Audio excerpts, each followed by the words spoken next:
Tak jsem ráda, že jsem tady zase po roce s vámi a já už nyní na pódium přivítám naše diskutující.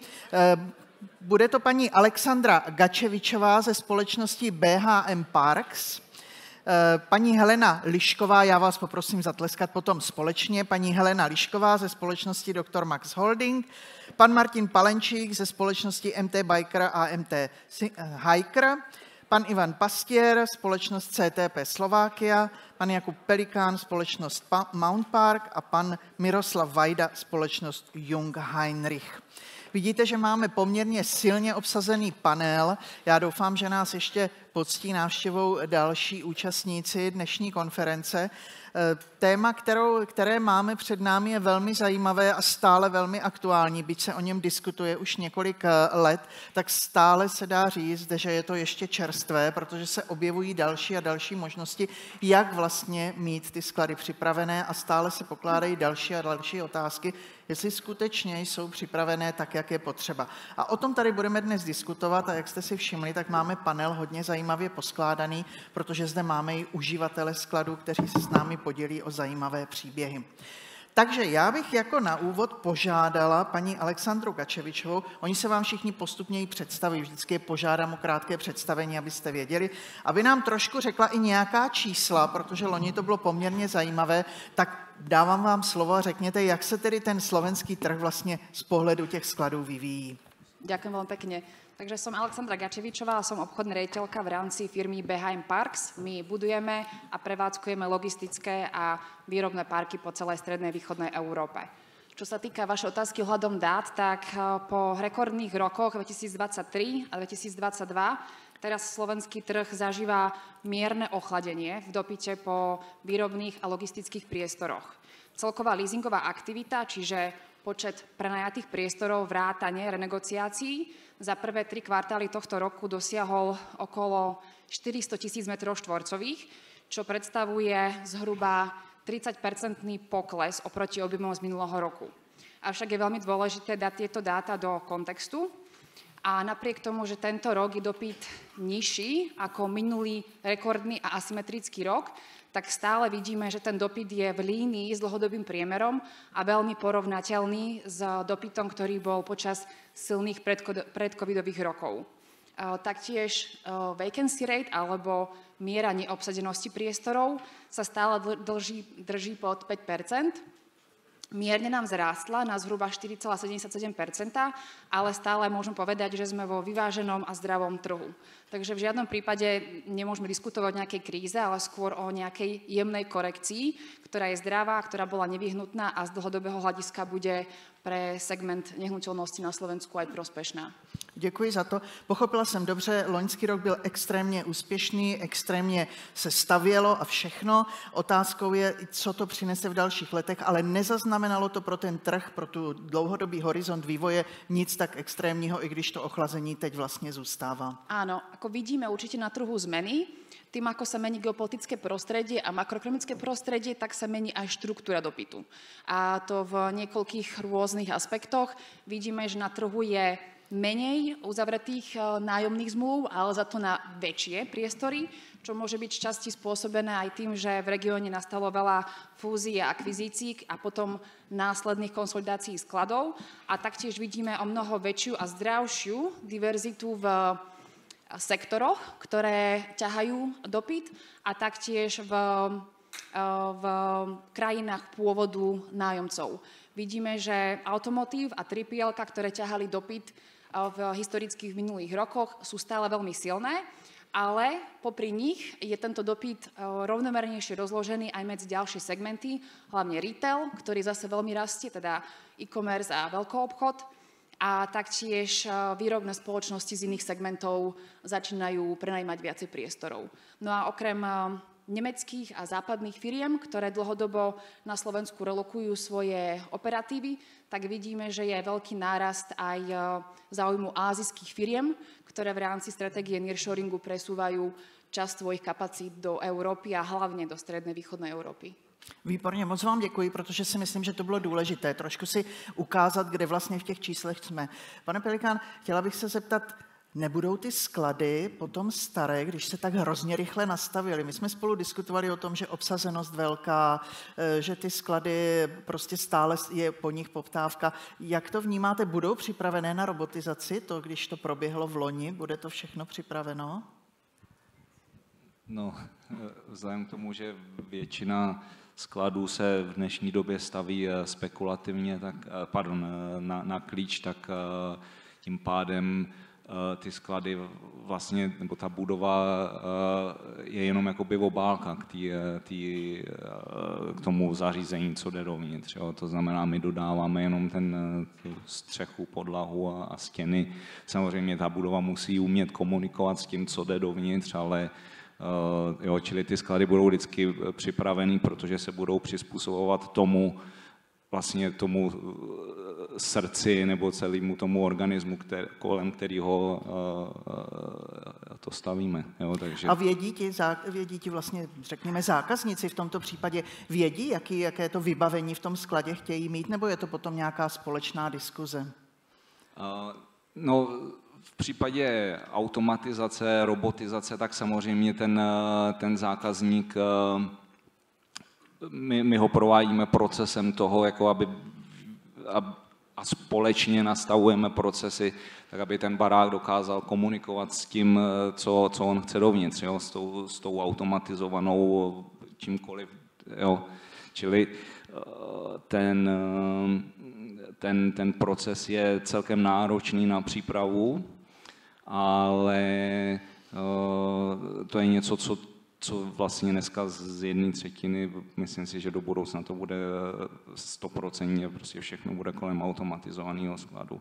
A je to důležité, je to o přípravě, jo, není to prostě dneska jednoduchý barák, je to o přípravě z hlediska techniky, ale z hlediska i povolování. Mm-hmm. Nový barák si umím představit, že je připravený, nebo lépe řečeno snadněji. Jak je to s těmi brownfieldy, pane Pastier? My jsme se o tom také bavili, že tam je trošku větší výzva u těch starších skladů, řekněme. Nebo to tak není? Je tam väčšia výzva, keď si predstavíte, že máte auto, diesel, tak tiež ho nebudete prerábať na tak jednoducho na elektromobil. Hej? Čiže ten sklad, ten brownfield častokrát nebude taký perfektný ako nová hala, ktorú by sme postavili. Teraz sme v takom trhu, ináč Saša to veľmi pekne popísala a ten náš trh postupne dospieva. A ty si spomínal, že veľa stavieb sa nestáva špekulatívne, tak my staviame veľa stavieb špekulatívne. Čiže my to máme trochu inak, ale čo by som chcel povedať, že ten trh dospieva a že tie haly, ktoré už počas toho celého dospievania toho trhu sme postavili, tak častokrát, keď si zoberieme, že ten trh, ja neviem, že 20 rokov dozadu sa stávali haly, ktoré mali 8 metrov svetlú výšku a nejakú nosnosť podlahy, potom sa začali stavať 10 metrové, teraz každý stavia 12 metrové haly. A limitujúcim faktorom podľa mňa bude to, že dajme tomu tá podlaha, hej, že teraz čím ide vyššia hala, tak tým potrebujeme mať väčšiu nosnosť. To znamená, že pri 12-metrovej svetlej výške minimálne 7 tón, až nie viac, na meter štvorcový by bolo potrebné.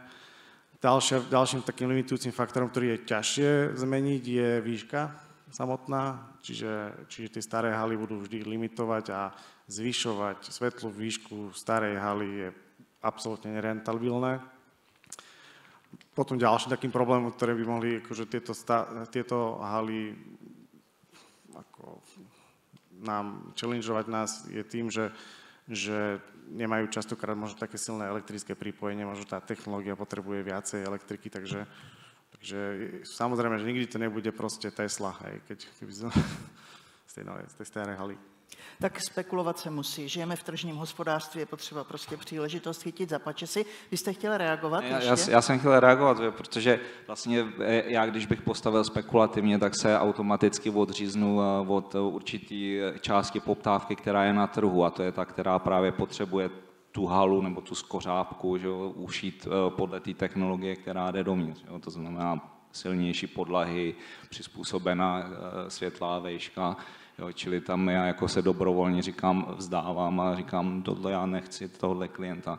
Jo, a to my si nechceme dovolit a víme, že když prostě takovouhle halu, když si na takového klienta počkáme, takže že 100% se to vyplácí. Jo. No, ale zase, aby som ja reagoval, tak tie naše haly sú dosť tak štandardizované, že za posledné 4 kvartály sme spravili zo všetkých prílizov na Slovensku 61%, čiže akože vypláca sa to. Hej. Tak ano. Ale kdo jsme my, že jo, protože CTP je lídr. Mohli bychom se tady takto špičkovat do nekonečna, protože každá ta strana má svoji tu pravou minci, ale rozumím tomu, že musíme jednat na to, jak vlastně, co požaduje trh, na druhou stranu, jaké jsou příležitosti. Ale já se zeptám teď na jinou věc. Ty sklady, už jsme si je, řekli jsme si trh, už jsme si je teda postavili nebo si určili buď brownfield nebo greenfield, ale jak je to s vybavením? Jsou nějaké omezení ze strany zařízení, pane Vajda, společnost Jungheinrich, jestli ten sklad třeba i ty nové mají problémy, nebo jenom to je u těch starých? Jak je to u vás s vybavením, když máte jít do toho skladu a robotizovat, automatizovat? No, ja to zhodnotím z pohľadu dodávateľov manipulačnej techniky a automatizácie a všeobecne môžem povedať, že samotná hala ako taká alebo neviem, podstata nie je väčšinou problémov pre automatizáciu alebo zavedenie automatizácie. A ten sortiment už je natoľko široký dnes, že v podstate nie je problémom pre danú halu bez nejakých zásadných obmedzení urobiť procesy automatickými, ktoré doteraz boli manuálne. Pokiaľ tam je elektrická prípojka, pokiaľ podlaha je dostatočne rovná, vyhovuje výška, všetko je v poriadku. Z našej strany my sa stretávame skôr s takými problémami, že keď sa už zavedú procesy, postavia sa výrobné linky, vtedy nie je pamätané na to, ako v podstate by mohla neskoršia automatizácia vyzerať. No a to vlastne kladie hlavné prekážky, to znamená úzke uličky, veľa zákrut, prechody ľudí cez trasy budúcich automatických zariadení, neviem, potom nevyriešenie nabíjacích miest, možno, že nemožnosť nabíjať bodovo. Toto sú skôr hlavné problémy. Myslím si, že tie haly stavajú v súčasnosti developeri dobre, to ich môžem pochváliť, sú na to pripravené. Poviem určite, že je tam možné využiť potom napríklad, neviem, solárnu energiu, solárne strechy na nabíjanie, možno tak vlastne tieto energiu akumulovať a neskôr ju využívať. Takže v tomto pohľade prekážky nie sú. Děkuji za to. My tady máme zástupce dvou vlastně společností, které postavili robotizovaný sklad, přešli do robotizace. Zeptala bych se, jaké to bylo z vašeho pohledu robotizovat. Zeptám se paní Liškové za společnost Dr. Max, protože vy jste nedávno otevřeli sklad, pokud se nepletu. Tak jaké byly ty zkušenosti? Byl sklad připraven? Kde byly ty problémy? No, trošku predstavím, my máme v podstate Dr. Max prevádzkuje 3 sklady a posledný sklad od 21. roku otvárame tie sklady, čiže posledný sklad presne bol otvorený pred mesiacom. Všetky 3 sklady boli dohodnuté ako greenfield, to znamená, že kompromisy sme viedli len smerom, ktorým budú gatey, ale klasicky ten layout alebo metráž, ale v podstate už pred začiatkom projektu, vzhľadom aj na nejaké legislatívne nevyhnutnosti, my sme začali vyjednávať v rámci toho výstavby tej haly, čo všetko je nutné zaviesť, plus rovno sme si aj dimenzovali vlastnú tú automatizáciu, prípadne presne z Jungheinrichu máme aj tie VN vozíky navádzané, čiže z môjho pohľadu ako všetko to vyjednávanie, ktoré sme absolvovali už predtým, čiže my už keď sa začala výstavba, my sme vedeli, do čoho ideme. A v podstate presne, ak túto kolega pochválil, naozaj tie haly prebehli s výstavbou, naozaj všetko v termínoch a podobne v kvalite, akej sme požadovali. Vy jste ještě, já se trošku zůstanu té robotizace, mě zaujalo to, že vy jste říkala, že paradoxně nerobotizujete ty nejčastěji opakované aktivity, ale naopak ty méně často a naopak ty, co jsou nejaktivnější v té robotizaci, ještě tak daleko nejste. Mohla byste tady trošku nám říct ze zákulisím? Áno, v podstate tie najvyššie obrátkové činnosti, ktoré máme, napríklad vysvetlím, to je napríklad u nás case picking, alebo viac menej tým, že Dr. Max zásobuje vlastné lekárne, ktorých je 440, tak v podstate tie najsilnejšie lekárne my stále vychystávame ručne, a to preto, že v podstate tá pracovná sila, keď si vyrátame celý ten business case, tak pracovná sila na olepenie tých kartónov je rýchlejšia a jediné, na čo používame vtedy, je sortovanie. Sortovanie to je ako keby, keď to robí ľudský, alebo keď je to ľudská činnosť, to sortovanie je chybové, alebo zároveň je veľmi pomalé, čiže olepenie a nachystanie robíme ručne. V podstate tie menej frekventované, alebo frekventovaný produkt v nízkoobrátkových lekárniach chystávame tými pikovacími robotmi. Zajímavé. A ještě jeden dotaz mám. Vy jste říkala, že už je to 3. sklad a ve všech těch skladech to máte stejně, nebo vždycky jste šli úplně do něčeho jiného? V podstate pri každom sklade sme sa rozhodli, že niečo pridáme. Najmenej automatizovaný, softverov automatizovaný veľmi dobre, ale v podstate tam máme takú jednoduchšiu technológiu. Je ten e-comový sklad, ktorý bol postavený v 21. roku. V podstate, čo sa týka, čo máme utilizované, sú softvery, tie máme cross všetky sklady rovnaké, na najvyššie tak upgradeujeme na vyššie verzie, ale technológie stále sme zobrali vyššiu a vyššiu. A zároveň tým, že je to distribučný sklad versus e-comový, on tam musí mať trošku iné, sú tam iné špecifika, pretože tá štruktúra tej objednávky je trošku iná. Čiže veľmi podobné sú tie dva distribučné sklady, akurát v tom Seneckom, ktorý je vlastne taká vlajková loď pre Slovensko, máme ešte doplnené VNA vozíky a technológia je trošku väčšia. Děkuji. Já před dalším dotazem jenom připomenu, že je možné pokládat dotazy přes Slido. My se na ně určitě zeptáme, takže neváhejte a pište své dotazy. A já teď dám slovo poslednímu účastníkovi naší diskuze, panu Palenčíkovi, protože vy jste mi říkal, my jsme taková malá společnost, my jsme všechno dělali velice v takovém jako menším, ale ona to není úplně tak pravda, protože i u vás sklad, robotizace a všechno možné. Prošli jste si také svou cestou. Můžete nám k tomu říct něco, pohled sklad, robotizace, jak to bylo u vás? Tak tým, že my sme MT Biker, teda cyklistický segment, ktorý si od toho covidu prešiel celkou turbulenciou, od teda vlastne nejakého výstrelu do nebies až po nejakú redukciu a podobne, tak my sme si vlastne stále od začiatku, odkedy sme teda v tom e-commerce biznise od nejakého 2014 roku, teraz to bude akurát nejakých 10 rokov, tak sme si každý rok trošku naháňali chvost, že my sme stále rástli rádovo v násobku toho, čo sme robili predtým, až prišiel COVID.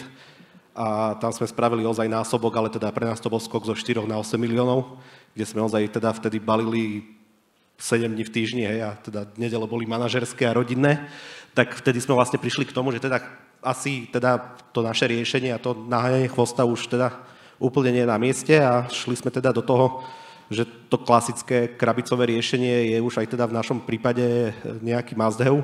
A k tomu sme sa teda vlastne nejakým spôsobom dostali od roku 2023, takže tá cesta bola, povedal by som, že relatívne rýchla a tú robotiku, ako nebolo ani tie naše objemy, my sme stále 27 miliónová firma, čo už je asi ako v tom e-commerce slovenskom, akože už to je nejaká taká stredná veľkosť, nie je to topka, nie je to spodok, ale teda pre nás ten nejaký logistický strop, alebo respektíve tá nejaká denná operatíva zahrňa v strope nejakých 2000 objednávok, čo keď aj sme sa začali baviť o tom, že chceme riešiť robotizáciu, tak ako niektorí sa smiali, že pri tých vašich číslach to ešte akože vôbec nie je nejakým spôsobom potrebné, ale my sme už sa chceli nejak nachystať na to, lebo stále sme sa snažili teda nejak pozerať o nejaké 2 kroky dopredu, čo nás bude čakať, či už teda aktuálne, hej, na chodbe, keď sme diskutovali nejaký nedostatok pracovnej sily a podobne, tak na toto sme chceli byť pripravení a tak sme vlastne došli k tomu, že tá robotizácia, chceme si to skúsiť, chceme si to omakať a šli sme do toho, takže tá cesta, hovorím, ten COVID nás naučil, aj keď sme vedeli, že príde nejaká korekcia, keď teraz pozeráte správy, tak vidíte, že v tom našom segmente padá firma za firmou, tak my sme mali nejaký plán, že chceme robiť to zahraničie, chceme ďalej raz expandovať, že to Slovensko nebude našim stropom, takže šli sme do toho a ako vo finále môžem povedať určite, že neľutujeme. Děkuji za to. Zeptám se teď zástupců, kteří vlastně jsou na té části výstavby těch skladů. Když se řekne standardizace v oblasti robotizace, příprava skladu, výstavba skladu, je to opravdu standardizace napříč všemi developery a všemi, co staví? Já poprosím paní Gačevičovou a pak se budu ráda, když se mi k tomu vyjádříte. Áno, tak my samozrejme ako developer dávame veľmi veľa energie do toho, aby sme tie naše parky navrhli najlepšie, ako sa dá a aby sme našim tenantom umožnili automatizovať, robotizovať a tým udržať svoju konkurencieschopnosť a potom ďalej s nami rásť.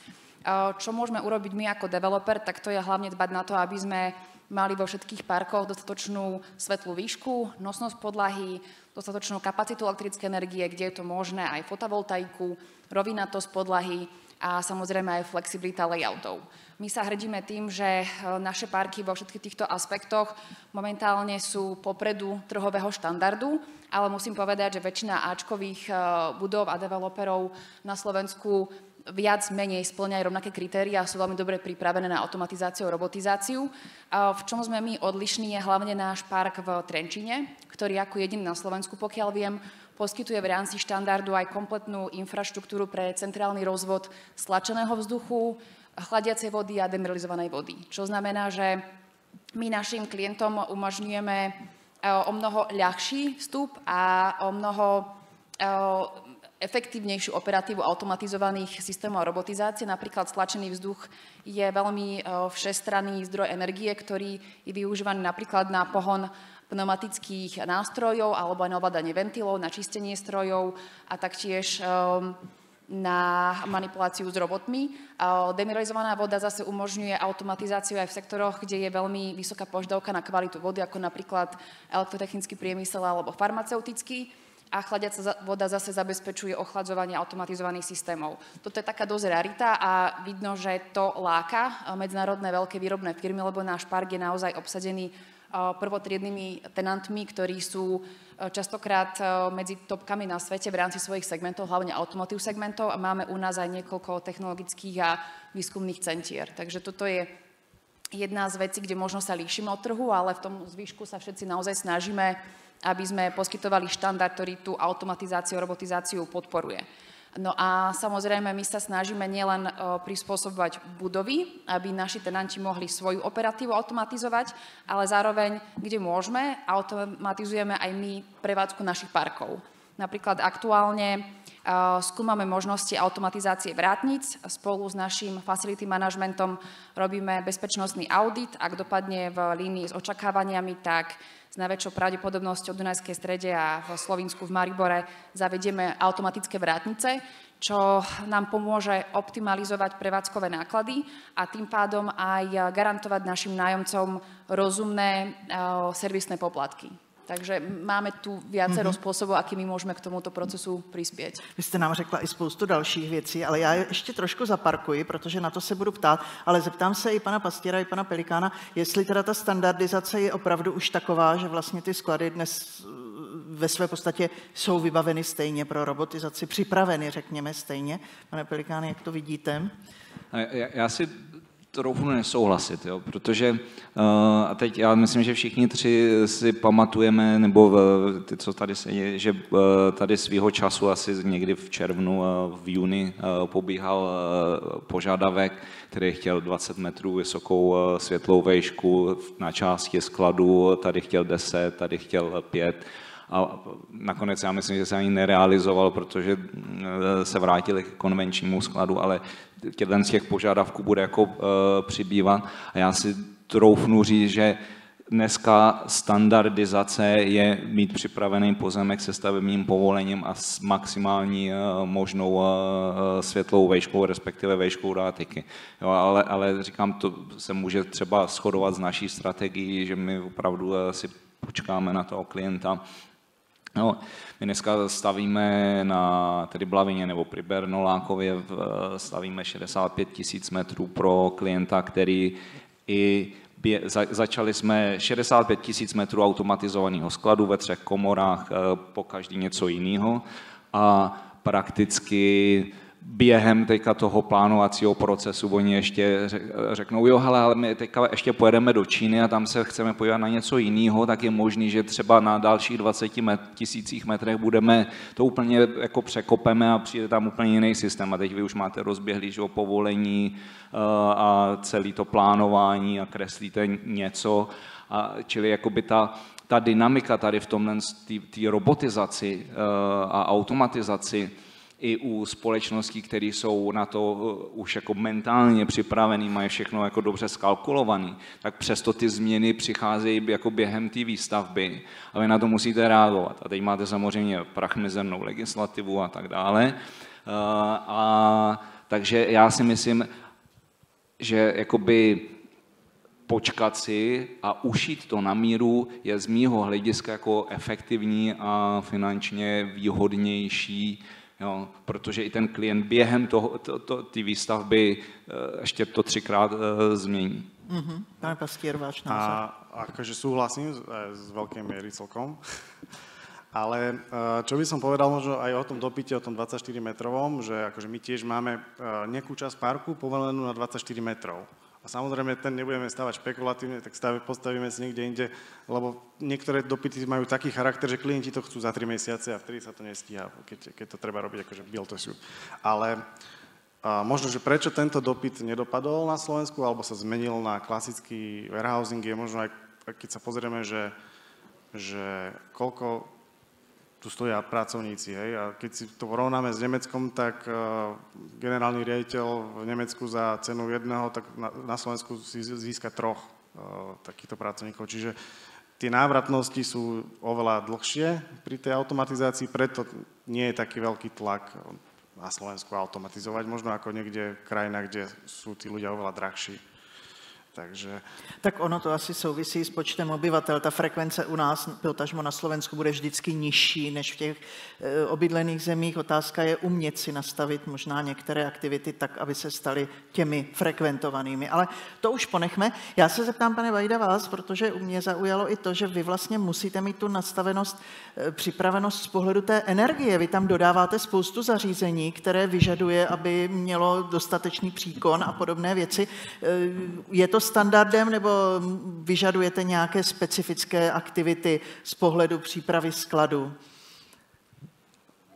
Tá doba sa zmenila hlavne príchodom litium-ionovej energie a litium-ionových batérií, ktoré v podstate dnes viac ako 60%, 70% manipulačnej techniky dodávame v tomto prevedení a tá stará technológia tých kyselino-olovených batérií pomaly odchádza.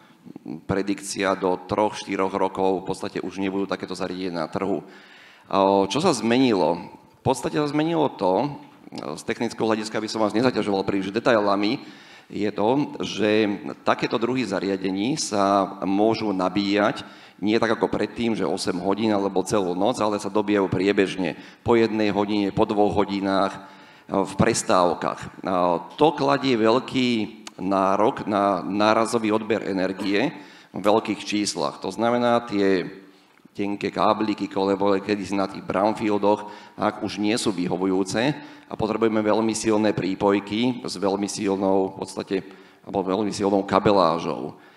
Dá sa to určite riešiť aj inými spôsobmi, dajú sa robiť batériové úložiska, ktoré priebežne ukladajú a vlastne vyrovnávajú tie špičky. Ale všeobecne toto je vlastne jeden z takých najväčších znakov, že tej možno takej malej nepripravenosti tých predchádzajúcich budov alebo predchádzajúcich parkov. Takže z tohto hľadiska, ale ako vám určite súhlasím, že tie nové haly vyhovujú plne. A my samozrejme vieme vopred dať požiadavku na to, aký by tam mal byť odber, aký by tam mal byť ten nárazový odber. A takisto sa vypracovajú štúdie, ktoré hovoria o tom, kedy, koľko sa bude nabíjať a v ktorých hodinách, ako to má vyzerať. Pretože tam si myslím, že obecne je legislatívne, že v určitých hodinách sa musí teda prejsť na nižšiu spotrebu v tých špičkách. Takže toto všetko vieme dodať vlastne na základe výrobných procesov, logistických procesov, na základe analýzy a potom je v podstate ľahké naplánovať takéto pripojenie alebo kapacitu. Děkuji vám za to. Zeptám se, vy jste vlastně menší firma, nebo vy stále říkáte menší, tak já to jsem použila také, ale nechci nějak jako to znevážit. Jaká byla ta vaše součinnost vlastně s tím developerem? Bylo to opravdu, nebo s tím, kdo vám ten vlastně sklad poskytoval, bylo to úplně ideální od začátku, nebo ne? Protože já si umím představit tu připravenost na ty velké projekty, ale tady se bavíme o trošku menším projektu, tak byly tam nějaké zádrhele, nebo jak to probíhalo? No, ten náš príbeh, akože to by bolo na samostatnú diskusiu, lebo my sme to mali veľmi, veľmi zaujímavé, tým, že vlastne my sme pôvodne plánovali teda ten náš sklad tým, že už cez ten COVID sme používali teda nejaký externý sklad, veľmi blízko našho teda vtedajšieho hlavného sídla skladového, tak teda s miestnym majiteľom, s miestnym developerom sme teda boli v kontakte v tom, že oni plánovali teda v tom areáli, kde bol ten sklad, výstavbu novej haly. Takže my sme sa akože nejak chystali, že teda ideme do tej konkrétnej a už sme si teda obzerali technológie a vyberali veci a teda boli sme v nejakom procese. V momente, keď to teda trebalo zazmluvniť, ten plán bol, že otvorenie skladu niekedy v januári 2023, čo sme nakoniec teda splnili, ale nakoniec na úplne inom mieste, tak keď sme začali teda už, že potrebujeme zazmluvňovať veci, čo bolo niekedy na jar 2022, tak sme čakali týždeň, 2, 3, mesiac a asi tak v tom 6. týždni čakania a dopytovania nám asi začínalo byť jasné, že úplne asi toto nebude OK a teda asi sa budeme musieť začať niekde obzerať inde, lebo nepodpíšeme robotiku, nepodpíšeme ďalšie dodávky, keď skrátka nemáme halu zazmluvnenú nejakým spôsobom, takže sme sa začali veľmi rýchlo obzerať po nejakých alternatívach. V tej lokalite nášho toho stredného považia, my sme vlastne okres Nové Mesto nad Váhom, tak aktuálne teda boli v ponuke nejaké 2 projekty, ktoré boli teda vo fáze takej, že by sa to dalo stihnúť nejakým spôsobom, takže my sme ozaj niekedy v máji, v júni 22 akože kopli do vrtule a začali sme skrátka vyjednávať, dá sa povedať, že od nuly. A v auguste sa začalo stavať a už sme tam teda vlastne mali zazmluvnenú robotiku a do konca roka sme to vlastne nejakým spôsobom dali a v januári spustili, takže u nás to bola akože celkom raketa. Aj napriek tomu, že my sme vlastne 2 roky dopredu už akože nejak rozmýšľali, mali to nejak v hlave nakreslené a vyberali sme dodávateľa, tak nakoniec sa to teda celkom značne otočilo a bol to, hovorím, akože bola to celkom jazda, no. Takže byla to jízda, ale je vidět, že jedna cesta připravenosti je důležitá, ale na druhou stranu je potřeba si zachovávat tu flexibilitu i na straně těch developerů, neustrnout v nějakém takovém jsme spokojení, máme připraveno. Byl flexibilní partner hodně? Áno, tak to bola veľká výhra, že chvála Bohu sme na Slovensku, cez jeden telefonát sa dostanete ku hocikomu, tak nakoniec naše jednanie, aj tá naša aktuálna finálna pozícia vlastne v Sihoď parku v Chocholnej bola taká, že sme viedli vyjednávania teda s mojím kamarátom z východu, ja som pôvodne od Vranova, tak sme zistili, že sme teda za stredoškolských čias spolu na kolejach popíjali. No. Takže taký to bol nakoniec. A teda poviem, že to vyjednávanie bolo celkom dobré, lebo ako vo finále oni potrebovali nájomníka prvého do tej časti skladu. My sme to potrebovali rýchlo, tak relatívne každý šiel teda svoje záujmy, ale vo finále si myslím, že sme všetci skončili spokojní a teda to naše dávne kamarátstvo a síce možno sme sa, že 10 rokov nevideli, ale vo finále teda myslím, že win-win situácia. Děkuji za to, velmi pěkný příklad. Vy jste mi, paní Lišková, říkala zase jiný příběh, že vlastně tu technologii a robot pro vás není tak důležitý, spíše hledáte technologii a teprve potom přemýšlíte, jestli robot ano nebo ne. Že spíš takto uvažujete. Jak to je? Povězte. V princípe u nás tá príprava projektu trvá pomaly toľko isto, ako v podstate následná implementácia, pretože v podstate my máme celý tím, ktorý sa zaoberá najprv analýzou toho, čo potrebujeme na tom trhu postaviť na najbližších minimálne nejakých 10-15 rokov, s čím si vieme vystačiť, alebo čo nám prinesie vývoj trhu. To znamená, že to prechádza od analýz typu čo trh ponúka, čo potrebujeme a zároveň ako to dokážeme implementovať. Až následne my spúšťame vyjednávania k tomu, čo vlastne nakoniec chceme postaviť. To znamená, že v podstate tie analytické fázy naozaj sú o tom, že keď aj biznis niečo prináša, pozrieme sa na to, čo to dokážeme, ako to dokážeme technologicky procesne spracovať a ako to dokážeme softvérovo spracovať, pretože to je tiež jedna veľmi dôležitá vec a až následne na to začíname implementovať. Čiže u nás tá prípravná fáza je veľmi dlhá, rovnako dlhá ako už samotná, ako od výstavby až po spustenie skladu. Děkuji za to a vy jste mi nahrála úplně na tu první otázku, kterou máme na slajdu. Protože ono to trvá dlouho, tak mě zajímá, vlastně oni se ty normy a ty požadavky v Evropské unii mohou taky změnit v průběhu té výstavby a podobně. Tak jedna otázka je, jestli tlačí Evropská unie normy na automatizaci skladů. Tady už zaznělo, že ta administrativa nebo legislativa pokulhává teda zásadně, takže spoustu věcí neřeším. Tak jak se tlačí v rámci Evropské unie na normy v automoto, takže tlačí Evropská unie nějaké normy? Kdo by odpověděl z vás? Tak zeptám se. Nikdo nechce, tak já se zeptám. Už ano, tak povězte. Tak tlačí Evropská unie na ty normy? Já o tom nevím, že by nejako, toto bylo nějakým trendom teraz, který by se... Nevím, či by ty tak... Nejsou asi? Nebo... Já si myslím, že to je opravdu regionální. Jo? A to znamená, my třeba, co jsme zažili u toho posledního projektu, tak je to, že co rozhodlo, proč se ten klient rozhodl pro Slovensko, bylo vlastně požárně bezpečnostní řešení.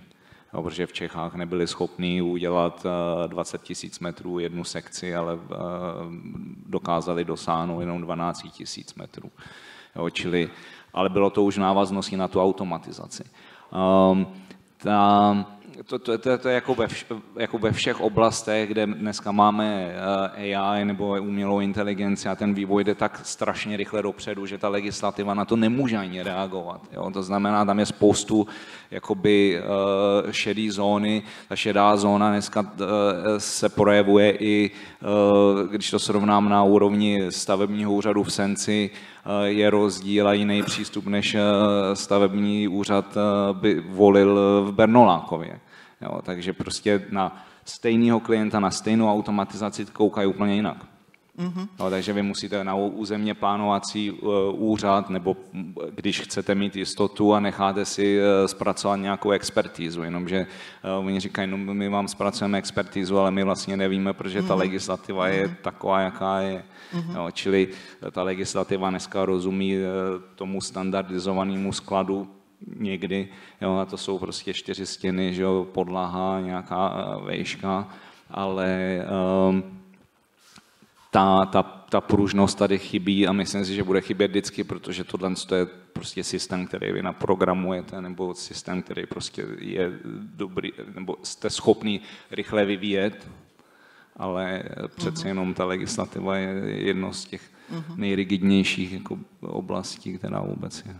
Nejnišková, vy ste chtěla reagovat, ano? Áno, v podstate som len chcela doplniť, lebo naozaj jedna vec je výstavba skladu, ale my sme v podstate tým, že my máme legislatívne prísne kontrolované sklady, keď po dostávaní skladu príde ŠÚKL, štátny ústav kontroly liečiv, čiže v podstate nám sa pri každom jednom sklade ako stalo, že v podstate sme museli niečo si dohodnúť doplniť, či to bola nejaká umývateľná plocha, presne niečo s požiarom a podobne, čiže ako fúka klimatizácia, kde presne sú regále umiestnené, aby nenafúkal presne na ten nejaké liečivo.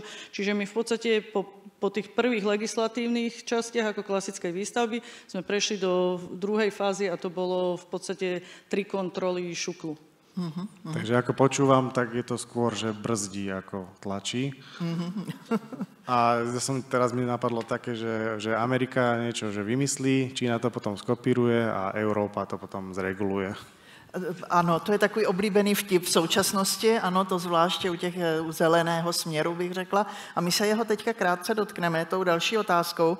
Bude fotovoltaika na střeše skladu někdy standardem? Stoupají v této oblasti poptávka? Stoupá poptávka? Já si myslím, že už by to mohlo být aj štandard. Hej. Že už by to, už ano. To je. U nás akože jediné, čo nás brzdí, je regulátor, hej, že nemôžeme nainštalovať alebo zapojiť do systému toľko, koľko by sme chceli.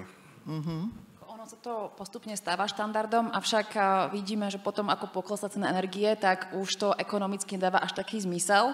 Čiže ten business case musí byť tak vyskladaný, aby to pre všetky strany bol win-win, aby tam bola nejaká návratnosť investície. Takže tam aj toto makroekonomické prostredie a ceny energie do toho veľmi vstupujú a budú ovplyvňovať aj do budúcna tento trend. A taktiež presne regulačné prostredie, ktoré to môže buď facilitovať a podporovať alebo brzdiť, čo to druhé je dneska prípadom na Slovensku. Ale napríklad my v Dunajskej strede sme zaviedli fotovoltaiku na na streche jednej haly, ktorú má prenajatú u nás CEVA, ktorá tam obsluhuje About You. Bola to vyslovene ich požiadavka, lebo About You je pod tlakom od svojich zákazníkov, aby prechádzala na zelenšie riešenia, takže na túto požiadavku sme im to vystavali a veľmi úspešne to funguje. Avšak pri druhej hale sa nám to napriek tomu, že sme to plánovali a v rámci skupiny máme dokonca svoju vlastnú divíziu pre obnoviteľné zdroje, tak sme sa skrz vývoj na trhu rozhodli to nerealizovať a nám z tohoto posunieme biznis partnerovi, ktorý zároveň vlastní lokálnu distribučku a jemu to už ekonomický zmysel dáva. Čiže ono to je komplexnejšia skladačka, ktorá závisí od viacerých faktorov, ale určite tam ten záujem od developerov hýbať sa týmto smerom je, len tu musí zároveň dávať logiku aj ekonomickú. Já se zeptám, pane Vajda, vás, protože já jsem byla minulý týden na konferenci a tam zazněla velmi zajímavá informace, kdy říkal jeden velký řetězec nejmenovaný, že byť pokryli celý sklad fotovoltaikou, dali to i na parkovací místa, tak jim to stále nepokrývá tu energii, kterou potřebují. Takže stále, byť budou plně pokryti fotovoltaikou, budou muset tu energii brát i někde jinde. Ty vaše stroje nějakým způsobem také optimalizujete to vybavení tak, aby třeba nebyla potřeba dalších dodatečných zdrojů? Vstupujete do těch projektů i s těmito myšlenkami? Áno, určite. Nemôžem povedať, že tá technológia by bola ešte len v začiatkoch, ktorú som to predtým popísal. A samozrejme na Slovensku zo začiatku sme vstupovali do toho s obavami, keď to vymeníme, bude mi stačiť tá kapacita batérií a tak ďalej, koľko energie budem potrebovať. Dnes v podstate, myslím, že už našim zákazníkom aj nám je jasné, že my nepotrebujeme takéto veľké kapacity batérií, takéto veľké v podstate nabíjacie prúdy, niekedy nám stačí ďaleko menej, ako teda si myslíme. Naozaj tá prax nám ukazovala, že my sa pohybujeme pri skôr požiadavkách, nejakých návrhoch až na dvojnásobku toho, čo naozaj reálne potrebujeme.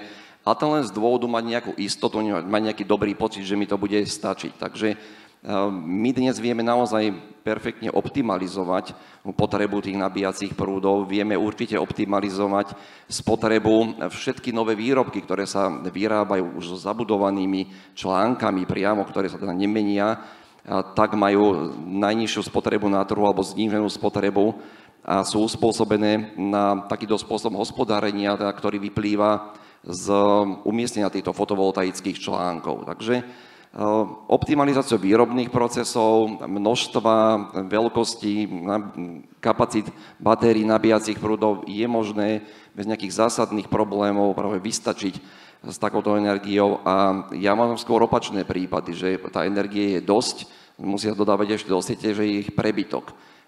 Neviem, či som zaznamenal aký skôr prípad opačný, ako vy opisujete, ale skôr je tam prebytok toho, tie stroje až také množstvo nepotrebujú energie.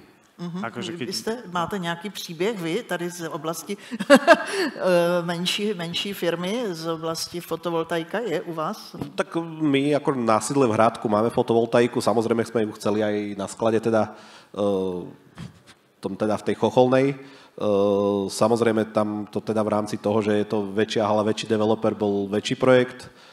A neviem, ako sa im to podarilo, ale teda získali nejaké financie z plánu obnovy, takže fotovoltaika bude. Akurát sme teda v 2. roku riešenia projektu a už sa administratíva blíži ku koncu, takže na to bolo samozrejme naviazané, že tam museli nejak zvýšiť aj teda nejakú prípojku a ďalšie veci, takže tam bude nejaký 2 MW, takže už teda túžobne čakáme, ale ten výhľad je aj tak taký, že to ešte ďalší rok potrvá, no ale ako 2 roky, odkedy sme tam vlastne riešime to, že by sme to chceli. A teda mali by sme sa dočkať. Výborně, děkuji. Podívám se tady na tu poslední otázku. Jakou úlohu hrají v tomto segmentě design a účast renomovaných architektonických ateliérů na projektech? Spolupracujete společně? Já si myslím, že vůdčí, jo, protože vzhledem k tomu, že jsme řekli, legislativa příšerná, respektive, já bych to ani neříkal příšerná, prostě nestíhá ten vývoj. Teď klienti, i když mají výbornou analýzu a jsou připravení, tak prostě ty změny chtějí během výstavby a všechno to vychází z pera vlastně toho projektanta, jo? Takže to je klíčový a když stavíte na klíč, tak je to klíčový, abyste měli dobrýho projektanta, který je schopen reagovat pružně. Jo? Já se vrátím zase tady k tomu, kdy my jsme do jedné sekce plánovali VNAčko a teď se z toho narodila zase úplně jakoby plně automatizovaná sekce skladu, ale smlouva už je podepsaná, už je vyrobená prefa, ten projektant vlastně musí celý to zapasovat už do toho daného konceptu, protože plně jakoby přizpůsobovat zase tomu ten prostor už je pozdě, jo, čili je to klíčová role. Jo. A oni vlastne navrhujú priestory pre ľudí, ktorí tam proste trávia veľkú časť svojho života. Čiže je veľmi dôležité, aby boli optimálne, aby tam bolo dostatok zelene, aby to vyzeralo fajn. Čiže hovorím aj o akože spoločných priestoroch. A takisto tiež vidíme teraz taký trend, že tie haly sa dostávajú bližšie do mesta, alebo mesta začínajú obrastať haly. Hej? A to je tiež dôležitá vec, pretože my keď napríklad staviame niekde v blízkosti mesta, kde rátame, že do 10 rokov tam môže byť mesto, tak tú architektúru tej haly chceme trošku rozbiť. Nechceme tam, aby tam proste mali tí ľudia 100-metrovú fasádu, ktorú nerozumejú, ale proste dať tam nejaké také menšie mierky, ľudskejšie, vytvoriť nejakú štvrť a rátať do budúcna, že tie jednotky sa môžu premeniť na nejaké small business units alebo nejaké retailové, možno nejaké laboratória, prípadne nejaké kombinácie týchto segmentov. Takže i ty urbanistické prvky zvažujete při výstavbě. Určitě. Trošku, aby to do té krajiny přece jenom trochu zapadalo. Tak to je hodně zajímavé. Paní Líšková, v tom vašem projektovém týmu ten architekt je také zapojený do toho? Určite, ale v podstate bavíme sa o tom interiérovom, pretože časť tých skladov tvoria administratívne priestory a aj v tých administratívnych priestoroch potrebujeme časť administratívnych klasicky pevne spojených s budovou, čiže tam využívame architekta. V podstate asi ako každá väčšia firma má určitý taký ten formát toho, ako majú vyzerať tie interiéry. No ale zároveň sú to rôzne vstavky, ktoré my dávame donútra tej haly, pretože v rámci tej haly, jak je veľká, keď má cez 10 000 metrov štvorcových, tak ten pohyb vzduchu tam je a máme tam určité statické miesta a tam musíme osádzať vstávky, takže aj na to používame. V podstate to už stačí v podstate projektant, ale áno, máme. Taky, tak to je zajímavé, že ten tým je opravdu hodně široký, ale máte provoz náročný a je potřeba na to být připraven. Děkuji. Podíváme se na další otázku. Má význam nabízet halu už s vybavenou regály a manipulační technikou? Zeptám se pana Vajdy z Jungheinrichu. Máte takový zkušenost, jak to je? No tú otázku by som v podstate asi zo svojej strany posunul skôr na developerov, pretože zrejme pri dostatočne veľkom trhu a dopyte je to možné. Viem si predstaviť v určitých prevádzkach, že existuje nejaký druh skladu, kde sú regále, nejaké uličky, dajme tomu VNA vozíky alebo bežné vozíky pre potrebu s nejakou kapacitou vyskladňovania a naskladňovania. Takže bolo by to možné. Vo svojej praxi som sa ale nestretol s tým, že takýto nejaký univerzálny sklad rovno už so všetkým nadimenzovaným by bol predaný, sa priznám. Takže skôr by to asi špekulatívne by som odpovedal, a to by skôr sa pýtal. Áno, akože že je to technicky možné, ale význam nám to teda nedáva napríklad. Paní Gačevičová, vy jste zmiňovala, že se mění trošku struktura toho trhu, tak tam potom vidím, že asi by to moc efekt nemělo. Jak to vypadá s tou změnou té struktury? Co se mění? V rámci štruktúry dopytu? A vy jste říkala, ano, struktura toho dopytu, toho, kdo se vlastně objevuje na tom trhu nově, tam asi moc o standardizované nabídky nejde, tam to je potřeba šít na míru. Áno, je istý univerzálny štandard, ktorý developeri musia spĺňať, pokiaľ rátajú aj s nejakým potenciálnym budúcim exitom tých budov, ale musia si tam ponechať dostatočnú flexibilitu, aby sa vedeli prispôsobiť unikátnym, konkrétnym požiadavkám daného klienta. Niektorí tam budú mať sklad, niektorí tam budú mať výrobu, dokonca máme klientov, ktorí u nás majú, akoby Bila má u nás testovaciu prevádzku, majú predajňu umiestnenú v sklade, kde testujú nejaké rôzne systémy a umiestnenie tovarov a tak ďalej. A tam by bolo skôr prekážkou keby sme tam mali príliš veľa špecifických vybavení nainštalovaných a bolo by to neefektívne vynaloženie nákladov z nášho pohľadu. Takže isté veci, ktoré väčšina nájomcov potrebuje, tam potrebujeme mať a držať ten štandard vysoko a byť pripravený na aj budúce trendy, čo sa týka či už automatizácie, alebo ESG, alebo komfortu a atraktivity pre ich zamestnancov, ale zase musíme poznať tú rozumnú mieru a ponechat tam dostatočný priestor pre flexibilitu. Já se teď posunu k panu Pastěrovi, protože jsem si uvědomila, vy jste říkal jednu zajímavou věc v naší přípravě na tuto diskuzi, že vlastně teď máte nového klienta z Polska, který nechtěl ani takovou nějakou připravenost na robotizaci a automatizaci, že tam nebyl ten požadavek, mohu-li zmínit Biedronku, jak jste mi zmiňoval, tak tam by se asi připravit to dalo, to vybavení, nebo ne? No určite hej, ale keď im to nedáva zmysel, tak hej. Takže když je méně robotizace, tak asi ano, čím víc robotizace... Celkovo asi na Slovensku, alebo teda, ja som hľadal, že neviem, či niekto má lepšie dáta, ale že koľko je automatizovaných skladov, akože plne automatizovaných skladov. Ja som našiel, že 1 až 2% v Európe. Ja som akorát včera v Trende pozerala zaujímavú štatistiku a tam bolo napísané, že Slovensko je v top 10 na svete, čo sa týka počtu robotov na miliardy HDP. Boli sme nejaký možno 7 alebo 6, čo ako mňa osobne pozitívne prekvapilo. A to bude kvôli automobilkám, lebo oni majú automatizáciu okolo 70%. Ale ja si myslím, že automatizovaných skladov, keď je v Európe 1 až 2%, tak na Slovensku to bude určite pod 1%, pretože my máme fakt lacnú pracovnú silu, čiže nedáva to tu zmysel. Vy ste chceli reagovať? Ja som len chcel dodať k tej vašej konkrétnej otázke, keďže sme hlavným dodavateľom manipulačnej techniky pre novoprichádzajúci reťazec, ktorý ste spomenula, že v tom projekte bola taká obrovská miera individuality, že nejakým spôsobom, z vlastnej skúsenosti, ktorú sme riešili naozaj 6 mesiacov, z vlastných skúseností viem povedať, že by to nebolo možné podniknúť im nejaký štandardný bežný sklad, do ktorého by sa veľmi rýchlo nadsťahovali. Děkuji, ano. Já si pamatuju, že to je asi tak před 20 lety testovali a myslím si, že to bylo v Chicagu, jakoby krátkodobý pronájmy, jo, na takových těch běžných halách, jako máme my. A ty haly byly vybaveny regálama. A podle mě, kdyby se to uchytilo tehdy, tak a bylo to řešení, tak ho dneska máme jakoby mnohem jakoby globálně rozšířený, ale ten experiment asi evidentně selhal. Jo, tam to naráží na spoustu věcí, podle mě už jenom jakoby z hlediska té operativy a pak té flexibility, ono to není, to není flexibilita. Jo. Já si myslím, že to je krok zpátky. Jo.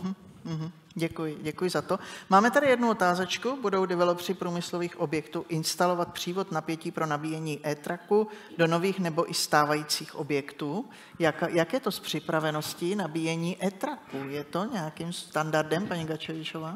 My napríklad aktuálne dizajnujeme, pripravujeme druhú fázu v Dunajskej Strede a tam na toto už konkrétne myslíme. Takže to bude připraveno. Já se ptám i pánu tady, jakým způsobem. My sme už, myslím, že s Lidlom sme mali takú kampaň pred pár rokmi, že sme u nás v Trnave nabíjali ten truck, ale priznám sa, že nebola to tá 300 kW a super rýchla nabíjačka. Čiže, ale je to budúcnosť, budeme to musieť robiť.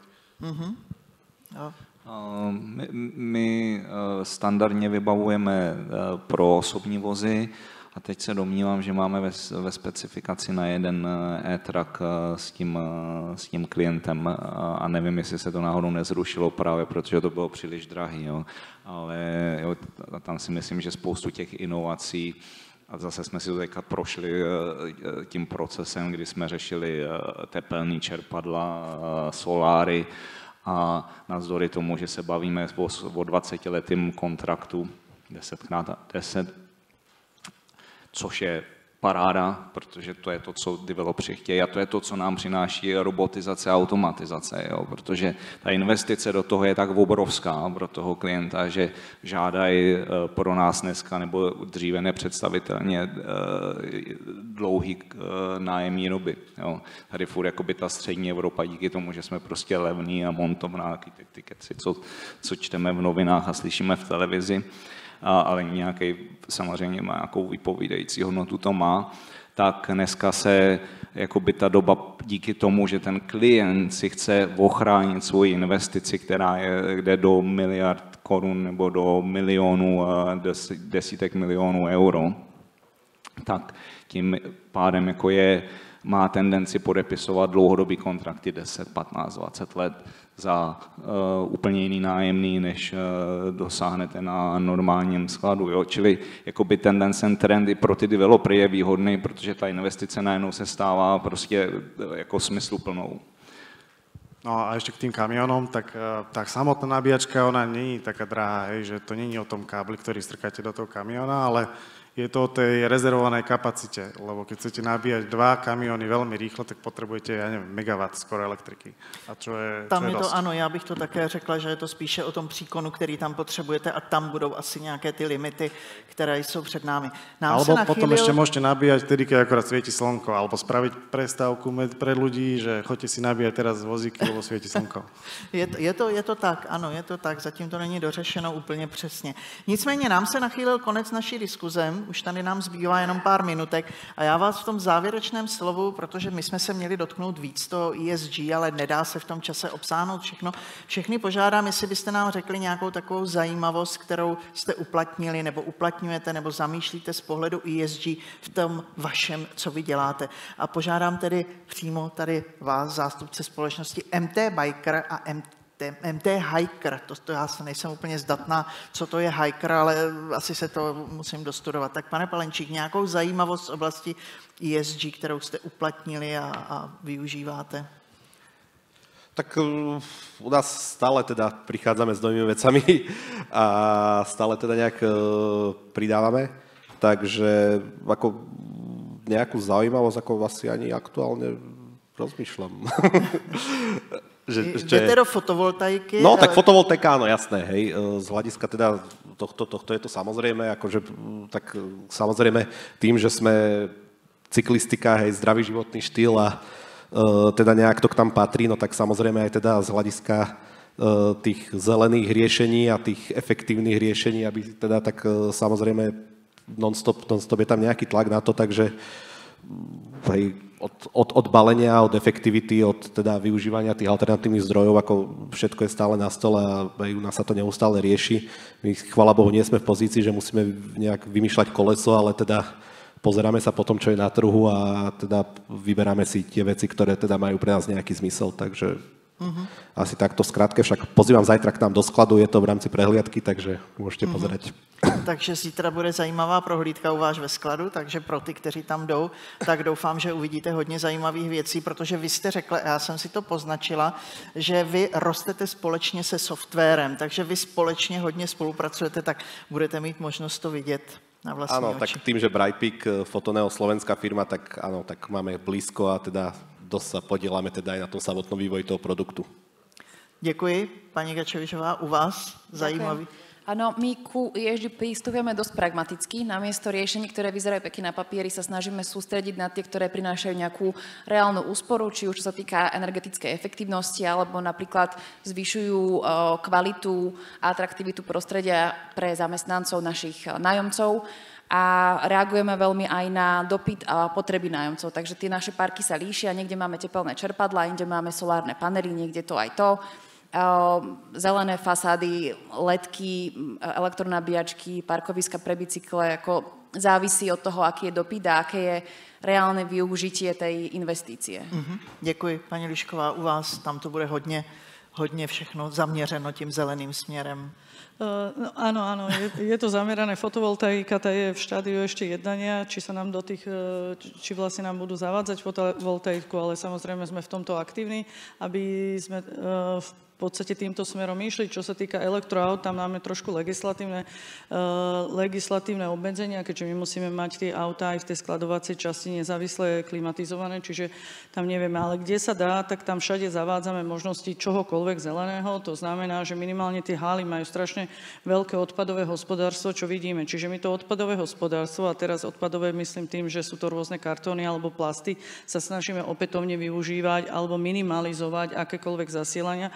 A čo sa dá v podstate využívať v opakovane použiteľných, čiže celé my naše lekárne zásobujeme stále v tých istých prepravkách, čiže my ich vyzbierávame a ako keby aspoň takýmto štýlom sa zatiaľ snažíme ísť, ale naozaj treba si povedať pragmaticky v rámci toho ESG to ide tak strašne rýchlo dopredu, že my v podstate musíme, ten trh ide trošičku pomalšie, čo všetko stíhame zavádzať vlastne na tých skladoch.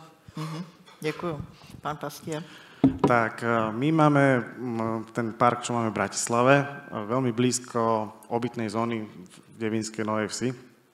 A tam býva jeden taký chalan, má asi 11 rokov, volá sa Šimon a on poslal list svojmu starostovi, lebo chodievali s otcom na pump tracky a za každým museli ísť do Petržalky, do rôzneho, proste niekde inde museli cestovať, tak napísal list svojmu starostovi, že by chcel taký pump track. Ten starosta samozrejme aj nevedel, že čo to je, tak si ho tam zavolal, vysvetlil mu to a potom ten starosta tým, že my sme celkom akože embedded in communities, akože spojení s tými komunitami, tak nám zavolal, že či mu s tým nevieme pomôcť, tak sme sa rozhodli, že hej, a postavili sme mu 41 metrov dlhý pump track, ktorý je asi 500 metrov od jeho domu, ktorý má vertikálny drop 1,2 metra, akože že fakt, že dosť dobrý pump track a podľa mňa toto je tiež celkom taký príklad, kedy z detského sna sa dokáže urobiť proste príbeh, ktorý slúži celej komunite. Čiže to je zase, ať nepřijde hodně těch požadavků, pozor na to, abyste to stíhali stavět. Čiže to je ten social impact. To je moc pěkné, to je moc pěkné. Děkuji za ten příklad, pane Pelikánu. Děkujeme za No, my jsme udělali jinou rozumnou věc, že jsme si to nedali do závazných stanov, jo, ESG. A máme to jenom v marketingových brožurách. Jo.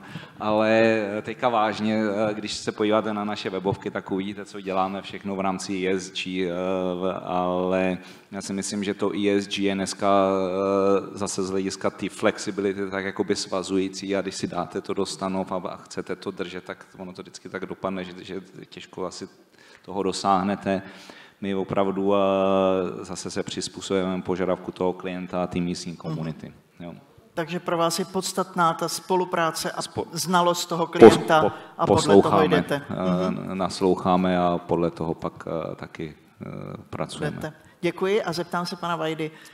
My máme priamo ochranu životného prostredia a udržateľnosť vo svojej stratégii. Naša firma nakupuje len zelenú energiu, čím teda podporujeme ďalšiu výrobu zelenej energie. Sme držiteľom platinového certifikátu EcoVadis. 1% firiem na svete sa môže týmto hrdiť. No a vlastne v každej našej činnosti sa snažíme o energetické úspory. V podstate našim motom už možno 20 až 30 rokov posledných je dodávať na trh zariadenia, ktoré sú čo najefektívnejšie, čo najohľaduplnejšie k životnému prostrediu, dá sa povedať, čo najlepšie recyklovateľné. Takže spomeniem, my dnes už dokážeme recyklovať litium-ionové batérie, o ktorých sa kolujú fámy, že sú nerecyklovateľné a zaťažia naše životné prostredie. Nie je to pravda, my recyklujeme 95% z každej jednej batérie a dokážeme vyrobiť ďalšie nové potom. Takže, tak to ste mňa potešili a tak toto naozaj funguje, tie fámy o automobiloch, čo kolujú, neplatia. Snažíme sa v každom jednom ohľade, samozrejme, o udržateľnosť a udržateľné rozvoje. Udržateľný rozvoj našej spoločnosti, najnovšie výrobky sú v podstate už aj vyrábané trvalo udržateľným spôsobom. Celý výrobný proces je kontrolovaný. Výborně, děkuji vám za to. Děkuji za to, že jste s námi sdíleli vlastně i některé možná neúplně známé věci. Doufám, že jste se dozvěděli hodně zajímavého, že jste se i dozvěděli, co možná někteří z vás zítra uvidí ve skladu, takže tímto vás zvu na zítřejší procházku, do toho návštěvu skladu, tak ne procházku. Chtěla bych upozornit, že po skončení tohoto panelu vás zvu do foaje, kde se můžete opět občerstvit a v 16:30 se tady sejdeme na odpolední program a já bych chtěla poděkovat diskutujícím, kterými byli paní Alexandra Gačevičová ze společnosti BHM Parks, poprosím o potlesk. Paní Helena Lišková ze společnosti Dr. Max Holding. Pan Martin Palenčík ze společnosti MT Biker a MT Hiker. Pan Ivan Pastier, společnost CTP Slovakia. pan Jakub Pelikán, společnost Mount Park a pan Miroslav Vajda, společnost Jung Heidrich. Děkuji vám, mějte se hezky, nashledanou.